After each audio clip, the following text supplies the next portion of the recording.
What would bring a husband to end the life of the mother of his children, someone he vowed to love and protect? This was the case for Tamara Padi of the United Kingdom. The events that unraveled, you won't believe. It's time to crack open yet another case. Sit back and grab a snack. You will need it for this story. Who was Tamara Padi? 43-year-old Tamara was described as such a bubbly, loving, and outgoing woman. She had a career as a caregiver, and she was very professional. Tamara was originally from Butterworth in the Eastern Cape and lived in Khayelitsha, Cape Town, South Africa. This is how she met her husband, 46-year-old Aubrey Padi. Aubrey was from Pretoria and was a South African Navy employee. In 2004, Tamara and Aubrey moved to the United Kingdom for better opportunities and in wanting to start a family as well. Tamara knew that the possibilities were endless for her and took an interest in the field of law. She eventually obtained her master's degree in law. Aubrey and Tamara had two lovely daughters, named Mia, who was 10, and Tia, who was 15.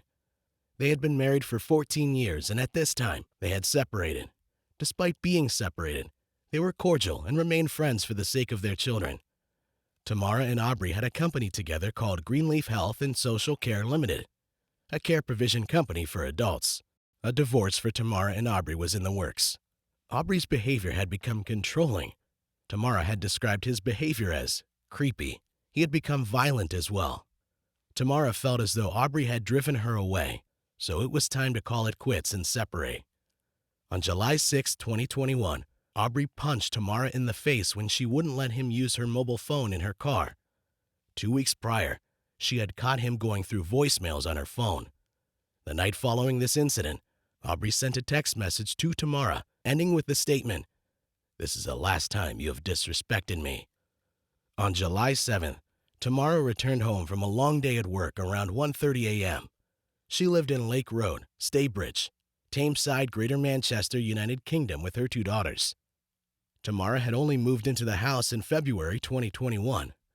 She had separated from Aubrey that same month. A colleague of hers accompanied her home as well. Tamara said they could sleep at her house for a few hours.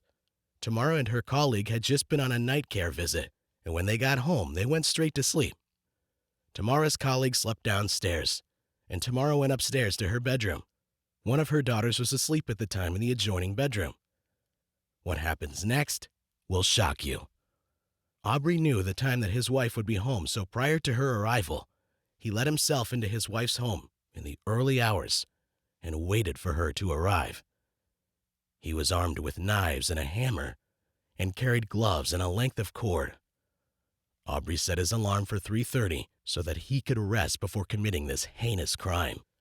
Once his alarm went off, he went into her room and beat her with a metal exercise bar and left. He heard her scream, and it was at this very moment he knew that she was still alive. He then returned to her room and stabbed her 8 times. It was at this time that Tamara's colleague heard screaming coming from Tamara's room. Aubrey then ran away and called 999 and confessed to an ambulance control center operator that he was going to kill himself. He told them, "I am sorry for what I have done, but she deserved it." Tamara's colleague also called the police and told them that Tamara had been attacked and needed help. The colleague knew who Tamara's attacker was and told police that it was her husband.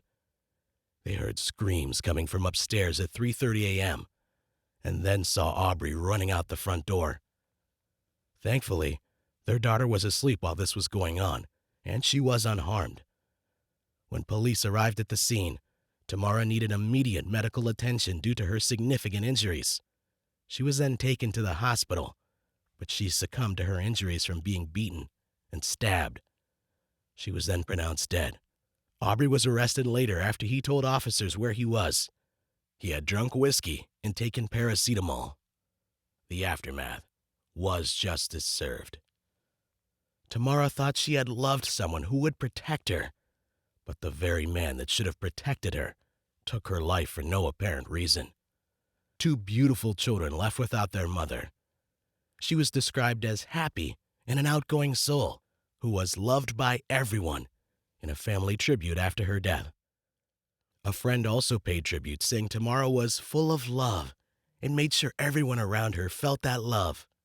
The family watched in court as Aubrey of Caulfield Hyde pled guilty to 1 count of murder.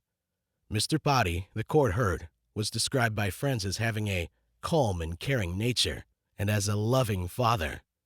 He had no previous convictions.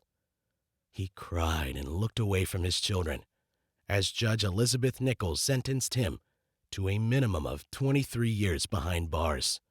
In that moment, the defendant effectively deprived their children of both parents, one through death, the other by the annihilation of trust in their father, who up until that moment they believed they knew and loved. You waited in the house for your wife to return from a late-night care visit, knowing that your daughter slept in the adjoining bedroom. So clear and considered were your intentions. You even set your phone alarm, giving yourself a chance to sleep and ensuring that your wife would be asleep before you attacked her. Judge Nichols also said that some suggest that you must have suffered a breakdown. However, no medical evidence nor any evidence has been presented to suggest that mental health issues had any part to play in this offense. You may have been stressed and distressed by your work and/or divorce, but neither explain the brutality displayed. Like so much violence against women, you tried to place the blame upon the victim, suggesting that she had wronged you and that you were driven to this conduct, even going as far to say she deserved it. And what type of parental love is it that lies alongside your child while waiting to murder her mother? There are no excuses, and no fault lies with the victim, Tamara. This offense is entirely your responsibility. No woman should have to endure at the hands of a man what Tamara did in her final hours. I hope you enjoyed today's story. That's all for today's video, and thank you for watching. Before you leave, make sure you subscribe to my channel and turn on your notifications to never miss any updates. I will see you in the next video. Stay tuned and take care.